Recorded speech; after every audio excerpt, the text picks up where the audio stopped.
The Queen heard Camilla laughing at Diana. What she did next was unexpected.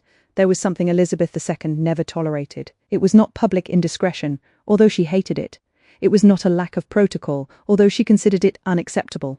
It was not the weakness of character visible in the people who represented the crown, although it brought her contempt. What Elizabeth never tolerated was unnecessary cruelty.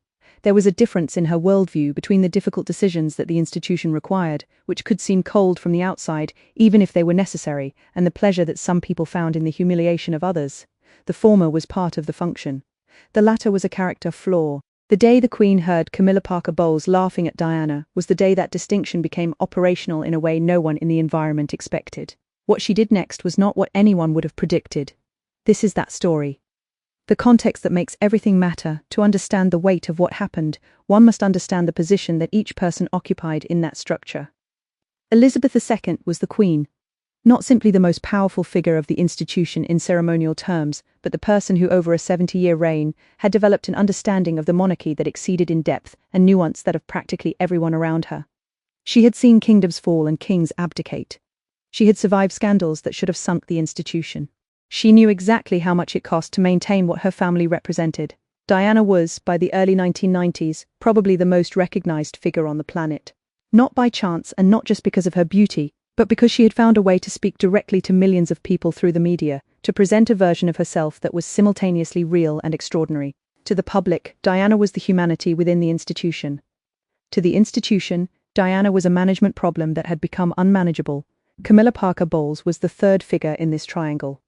Wife of Andrew Parker Bowles, longtime friend of Prince Charles, the woman whose relationship with the heir to the throne was the best-kept secret of the royal family, known to all, confirmed by no one, sustained by an architecture of collective denial that required the active cooperation of everyone involved. When Camilla laughed at Diana in the Queen's presence, she was making a miscalculation. She was assuming that the audience shared her perspective, that the Queen saw Diana as she saw her, a problem, a difficult person, someone from whom it was acceptable to distance oneself.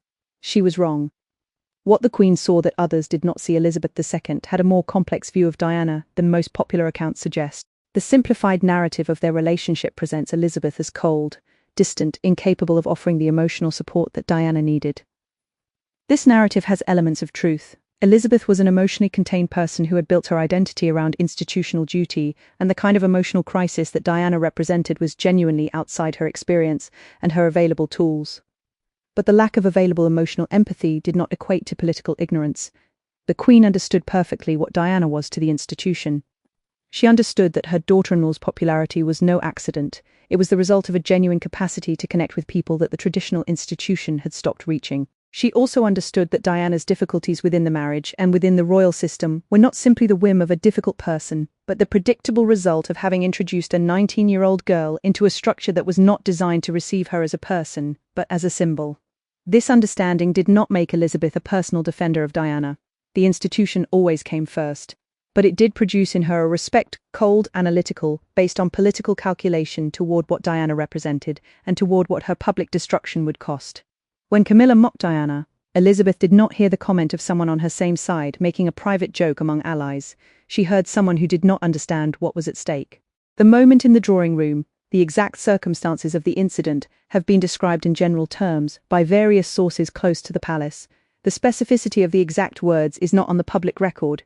These things rarely are when they involve people who are still living or whose heirs control access to the archives. But the general shape of the moment has emerged through biographers who had access to people present or to people who knew those present. There was a gathering. The kind of informal gathering that exists around the formal life of a royal family, not an audience. Not a ceremonial event, but the space between events where people speak to each other without the maximum level of vigilance. Camilla made a comment about Diana. The comment had the quality of something said between people who assume they share a perspective, between people who have tacitly agreed that a certain person is a problem, and that the problem can be the subject of a certain lightness. The comment elicited laughter. Not from everyone. The Queen did not laugh. The Queen, according to what emerged from these sources, responded in a way that produced an immediate silence. Not with a direct confrontation. Elizabeth II did not operate in that manner. With something more efficient, a deliberate indifference and absence of the participation that Camilla had assumed she would find. When the person of highest authority in a space does not laugh when expected to laugh, the humor dies in a way that is more effective than any direct criticism. And then came the unexpected, what she did next. Days after the incident, the Queen called a meeting, not with Camilla, with her own closest advisors. The subject of the meeting, according to what eventually came to light through multiple sources, Diana's situation and how it should be handled going forward. What Elizabeth expressed in that meeting was not what her advisors expected. She did not instruct that pressure on Diana be intensified to moderate her public statements, which was the direction the institution had been taking.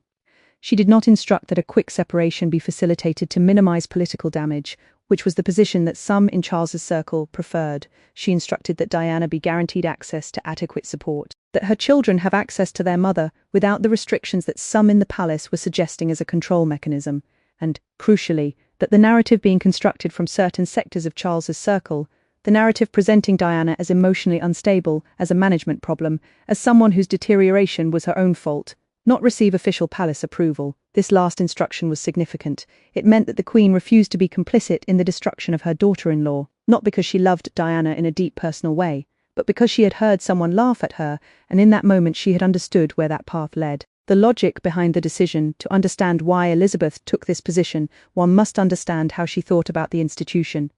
The monarchy, in her conception, was a contract with the public. A contract that required certain things from the members of the royal family: duty, personal sacrifice, the subordination of the private self to the public function, and that, in exchange, offered the legitimacy and popular support that allowed the institution to continue. Diana had fulfilled parts of that contract in extraordinary ways. She was the face of the monarchy for generations of people who would never have paid attention to the traditional institution. Her visits to hospitals, conflict zones, and marginalized communities produced a type of coverage and public connection that the rest of the royal family could not generate. Destroying that person, not simply managing a difficult separation, but actively constructing a narrative of instability and incompetence, was damaging the public contract in ways that the institution could not easily recover from. Camilla's laughter in that drawing room represented for Elizabeth, in that moment, the kind of lightness that does not comprehend the cost of what is being celebrated. The lightness of someone who was winning without understanding what the victory would cost the whole. And the Queen, who had dedicated her entire life to understanding costs, could not simply participate. The real relationship between Elizabeth and Diana. This story requires honesty about something that popular narrative tends to simplify in one direction or the other. Elizabeth was not Diana's ally. She was not her protector in the personal sense. The relationship between them was genuinely complicated, marked by an incompatibility of temperament and expectation that was never fully resolved. Elizabeth was a person of duty. Diana was a person of feeling. Elizabeth processed difficulties through function, maintaining commitments, showing up where she was supposed to show up, doing what the institution required. Diana processed difficulties through connection. She needed emotional support, conversation, validation that her perceptions were correct. These two modes of being did not find a common language. What they did find, on occasion, was a mutual respect that lived beneath the surface of the difficulties.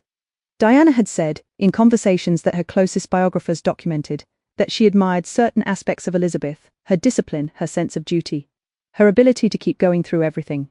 Elizabeth had said, according to those who knew her well, that Diana had a talent for public work that was genuine and should not be wasted.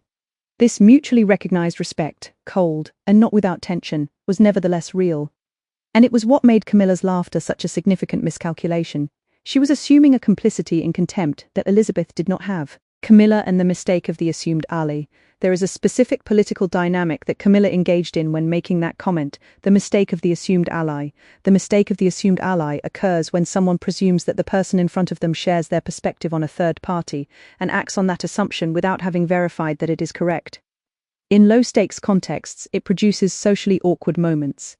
In high-stakes contexts, and in the environment of the royal family, all contexts are high stakes.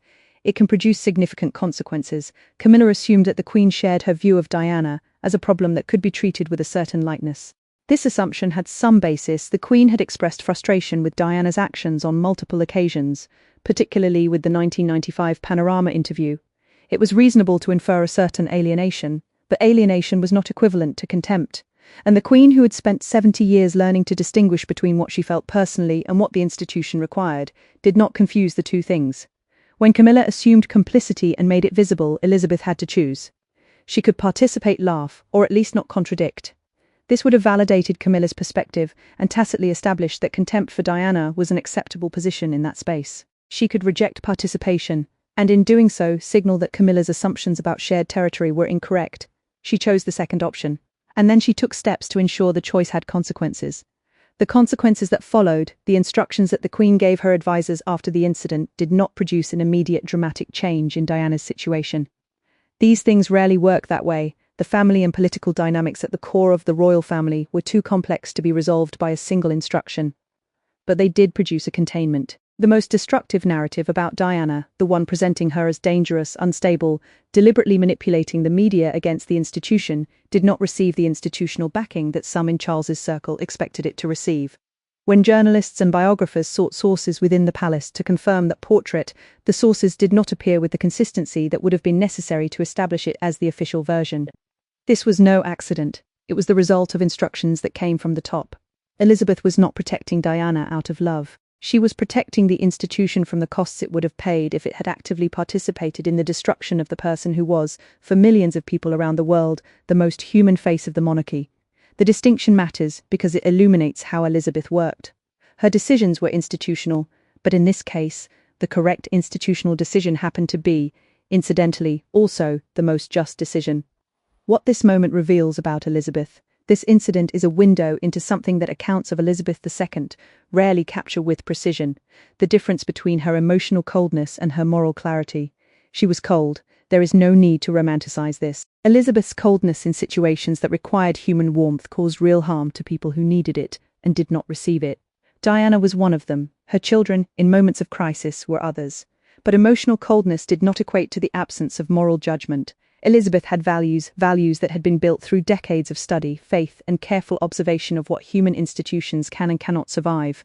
One of those values was that gratuitous cruelty toward vulnerable people was a weakness of character that should not be celebrated. When Camilla laughed at Diana, Elizabeth saw the cruelty.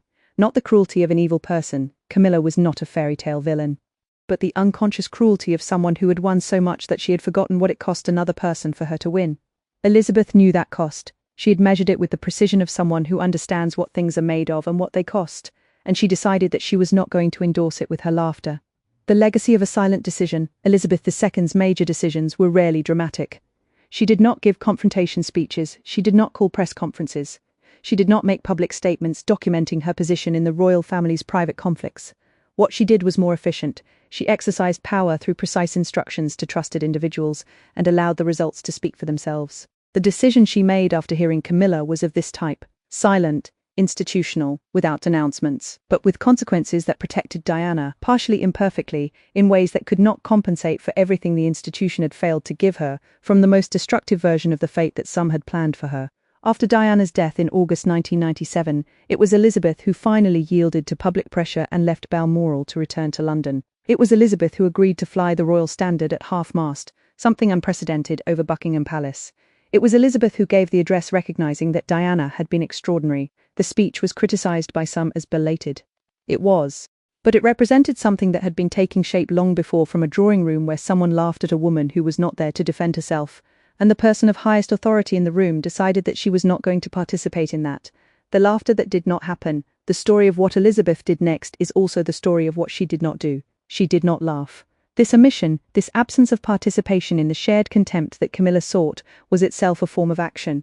In closed spaces of power, the participation or non-participation of the highest authority figure defines what is acceptable. When the Queen did not laugh, she sent a message that everyone in the room understood perfectly, even if no one said it out loud. The message was, "This is not who we are, or perhaps this is not who I am going to be." In 70 years of reign, Elizabeth II had built her identity around a principle that she never articulated directly, but that was visible in every decision she made. The institution had to be better than the people who composed it. It had to be capable of absorbing their mistakes, their failures, their small and large cruelties, and continuing to represent something higher than the sum of its most difficult parts. The laughter she did not give was a decision in favor of that principle, and what she did next was the logical consequence of that decision. A queen who has understood for 70 years the cost of things knows that celebrated cruelty is not free. It always has a price. She chose that the price would not be paid by the institution she had spent her life protecting, nor, in passing, by the woman whose destruction was being planned in her palace drawing room.